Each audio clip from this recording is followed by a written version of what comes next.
Hey budget gardeners, Vita Loca here. Join me today as we chat about DIY seed starting and potting mixes. So let's go.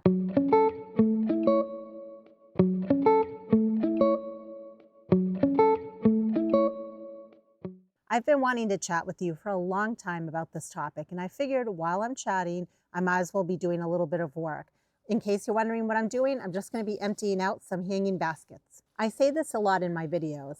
Gardening is fun, but gardening can get very expensive fast. And so I'm always looking for ways on how I can save money when it comes to gardening. One of the biggest ways that I've found to save money in my garden is by making my own seed starting mix, as well as my own potting mix. And also when it comes to filling up a whole bunch of raised beds that I have in my garden, I also like to make my own mix when it comes to that. When it comes to your own garden, the number one question you want to ask yourself is it worth it? Is it worth making your own seed starting mix if you do start seeds indoors? Is it worth making your own potting mix when it comes to pots, containers, hanging baskets, window boxes? Do you like to winter sow? Well, you need to fill up all those containers as well. Should you buy that potting mix or should you make your own? How about raised beds? Do you have a lot of raised beds that you need to fill? Is it worth spending the money to fill all those raised beds? Well, I wanted to share a little bit with you about what I do when it comes to all of that in my own garden. So let's start with starting seeds indoors under grow lights. I did make a video that talked specifically about seed starting mixes, in my opinion, on the different mixes and what's found in those mixes. I'll put a link to that video up above as well as down below. If you haven't seen it, I highly recommend checking out that video. I used to buy bags and bags of seed starting mix, and I found that it got very expensive. The reason is I like to grow a lot of plants from seed indoors. So then I started to spend time looking at DIY recipes when it comes to seed starting. And I was definitely inundated. I was overwhelmed because there wasn't just one answer out there. There were so many different recipes. And what I've learned over time is that it's good to experiment, and you need to know some basic things when it comes to seed starting, which again, I go over in detail in that video that I'm linking down below. So the question that you want to ask yourself is it worth it to make your own seed starting mix? And honestly, I think it depends. And the number one thing you want to think about is how much do you grow indoors? You might just be growing a very small amount of plants indoors. And if that's the case, honestly, I think it's better to just buy your own seed starting mix. And the reason I say that is there's definitely an upfront cost involved with buying all the materials involved with the seed starting mix. And again, the materials will vary depending on the recipe that you choose to follow. I'm going to pop up on the screen the seed starting recipe that I used last year and that I most likely will use again this year. When it comes to buying those key ingredients, there is absolutely that upfront cost. But I do grow a lot, and I mean a lot, from seed. So for that reason, it makes sense for me to buy this material in bulk and to make my own seed starting mix in bulk. And I'll admit, the first year that I made my own seed starting mix, I was a little skeptical. I wasn't sure about the quality of my seedlings, whether or not I would have nice quality, nice growing seedlings. My opinion has been that the seedlings that I've produced with my own DIY potting mix has been very good. I don't think they would be any better had I bought my own seed starting mix. And so for that reason, I'm going to continue making my own seed starting mix. But if my goal was to start a very small amount of seedlings each year, then it would be so much easier and cheaper in the long run for me to just go and buy my own seed starting mix. The other thing I'll share is many of the materials that I use in my DIY seed starting mix, I also use the same materials when I make my own DIY potting mix. And I also use the same materials when I make my potting mix for my winter sowing, and I use the same materials when I'm trying to fill up something like a raised bed. So what I'm saying is when I buy this material for my seed starting mix, it's not just for one purpose, it's for many purposes. And before I go on, I want to stop right here and ask you to add a comment down below and let me know if you like to make your own seed starting mix. And if you do, what do you put in your seed starting mix? Please not only put the ingredients, but also put the ratios. And it'll be easier for all of us if you can do it in the form of parts. And in case you're wondering what parts are basically, it's almost like you're in the kitchen. So it would be something like 2 parts of peat moss to 1 part of vermiculite. And parts could be a bowl or it could be a cup.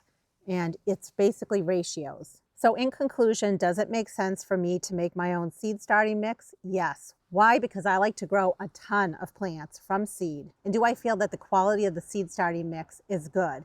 I really do. And I've found that if I'm running low on one ingredient and I need to supplement or change my recipe, it usually doesn't matter as long as my seed starting mix has the basic things that most seed starting mixes need to have, which I'm going to pop up on the screen. In case you're wondering where do I buy a lot of these ingredients, for the peat moss, I buy it at a garden center close to me. And what's great is they have an area in the back of the garden center where it's 50% off on lots of different things, including the peat moss, if the bag has been ripped or torn. So I save a lot of money that way, and oftentimes I'll buy a few bags if they have a bunch of bags out there. And for some of the other ingredients like the perlite and the vermiculite, I buy those on Amazon, although some of you have told me that you've been able to find your vermiculite or your perlite for even cheaper than Amazon. If that's the case, please drop it down in the comments below so it helps not only me out, but other people out as well. Where are you getting it from, and generally, what is the price that you're finding? So we talked about seed starting mix. The next thing I want to talk about is potting mix. Is DIY potting mix worth the effort? Again, I've been making my own potting mix for a number of years, and I feel that yes, it is worth the effort. But before I talk more about DIY potting mix, I do want to talk about just reusing potting mix. So I dumped out a hanging basket here, and you'll notice I am keeping this potting mix. I will reuse this potting mix. And the reason I feel comfortable reusing it is because the plants that came out of that hanging basket were free of any sort of disease. If there was disease with the plants, then I probably would not keep this potting mix. And I can reuse this potting mix in a container pot for next year. I could also reuse this potting mix if I wanted to put it in a raised bed or even in a hanging basket or window boxes, and I could just take it and recharge it with compost or fertilizer, and it would be totally fine next season. Would I want to bring this inside for seed starting mix? No, because it's too heavy. It probably has insects and bugs in it. So I would just reuse my potting mix for purposes outside, not inside. So I like to make a couple of different variations when it comes to DIY potting mixes. Going back to indoors, when I do my seed starting, once the seedlings get bigger and I need to pot them up, at that point, I pot them up into a potting mix, and I make my own potting mix. What I'm going to do is pop up on the screen my DIY potting mix recipe that I use for my seedlings that I'm potting up indoors. So remember how I told you that I love to start a lot of seedlings indoors? Well, just imagine taking all those hundreds and hundreds of seedlings and having to pot them up from seed starting mix to potting mix. That can get expensive very quickly. So I like to reuse a lot of those materials that I already had on hand from my seed starting mix, change up my recipe and turn it into a potting mix. And then I can make my own potting mix so that my seedlings are in something a little more heftier, a little more well-draining. Even though this video is not about seed starting, I will say some people don't like to use a seed starting mix. They like to just start all their seeds directly into potting mix. And I think that's fine, except there are certain seeds that I would say you really should start with the seed starting mix first. And those would be seeds that are super teeny tiny. For example, the seeds of wax begonias or the seeds of impatiens. That's been my experience anyway, because those are two plants that I grow a ton of. And I found that they just do so much better in terms of germination if they're not competing with the big chunks of perlite that you might find in a potting mix. I will definitely continue making my own potting mix for indoor purposes when I'm potting up my seedlings. I also like to make my own potting mix when it comes to winter sowing. And for winter sowing, I prefer to use milk jugs. In each milk jug, I want to put about 4 inches of soil.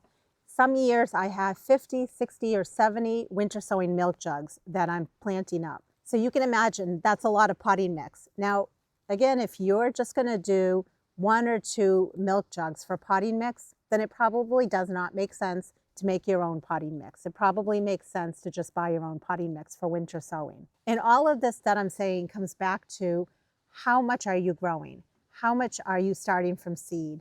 If it's on a very small scale, it makes sense to just buy your own. If it's on a very large scale, maybe this is the year that you experiment and you try to make your own. For the winter sowing, I've done a couple of different things in the past. I've made my own potting mix, which is the same ratio as the potting mix that I'm using indoors. Or I've also reused potting mix like this one right here, where I've taken all of this, I've put it inside of a tote, and I have it ready to go during the winter months when I'm doing my winter sowing. I just like to reuse this used potting mix. Because those seedlings, once they germinate inside of the milk jugs, they don't need a ton of nutrition. And if you wanted to, you could always recharge the soil and put some sort of a little fertilizer, but I've never done that, and my seedlings have been fine. When it comes to a potting mix for my container pots, which I have so many container pots that I fill each year, I do like to make my own potting mix. In fact, for years, I used to buy my own potting mix, like the Miracle Grow bagged potting mix, and that got expensive really fast. And as I started to make my own potting mix, of course I was a little worried, like, how will my plants do? Will they look okay? Will they fill up nicely? Because ultimately, we want pretty container pots, don't we? So you're taking a chance when you're making your own potting mix because you want your flowers to look beautiful. And I don't know the count, but if I was to count all of the hanging baskets, all of the window boxes, plus all of the pots or containers that I put all around my yard, we're talking, I would say, somewhere in the ballpark of about 40 containers. That's a lot of containers for me to fill. So what I'll do is pop up on the screen the ratio of what I use when it comes to my DIY potting mix for my container pots. I feel like the main ingredient that's so important to have in there is a little bit of compost. It doesn't need to be a lot, but it needs to be some, because the compost is a natural fertilizer. And I like to make my own compost, and I make it in bulk. So I save a lot of money that way, but you could always buy bagged compost if you wanted to make a DIY potting mix for your container pots. But you'll notice a lot of the same ingredients are being used in my DIY potting mix for my container pots. So again, I can use this soil right here, which is just used potting mix, or I can use some of that peat moss as well as that perlite that I have in bulk. And during planting time, I just make sure I add a slow release fertilizer in the planting hole. And then I also make sure to give the plants in those container pots a liquid fertilizer every 1 to 2 weeks. Now let's talk about raised beds, because I have a fair amount of raised beds in my garden. I do have some videos when I initially filled my raised beds and what I put in those raised beds. I'll put a link to those down in the description below as well as above. But basically, when it comes to my raised beds, I like to reuse potting mix. I can also do my DIY potting mix, which is the same exact recipe as I use for my container pots. And then at the end of the season, as the leaves are starting to fall, I can always shred leaves. I can add those into my raised beds. I can take grass clippings. There are a lot of different options on how you can fill your raised beds. In fact, if you have a brand new raised bed, you can even take sticks or logs that are breaking down and just put a nice little layer at the bottom of your raised bed, just to help save space. The first year that I had some of my raised beds, I did have to buy some material because I didn't have enough compost on hand. So I bought some bagged compost.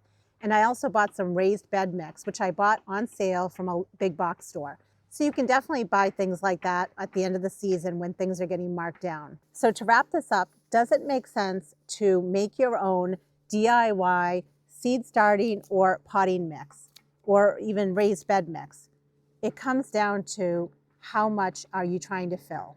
Are you trying to fill a ton of containers or just a few containers? If you're trying to just fill a few containers, it makes a lot more sense to just buy your own already made mixes and then just do your research on which mix you think you feel most comfortable with. But if you're trying to fill a lot of containers, be it seed starting containers, winter sowing containers, pots or containers for outside, such as hanging baskets, window boxes, or even raised beds, then I think the time has come to start researching and start looking into how to make your own to see if you can save money that way. I hope this video gave you something to think about when it comes to your own garden and how you can save money in it. If you have any questions or comments, please drop them down below. And until the next video, make it a great day with gardening.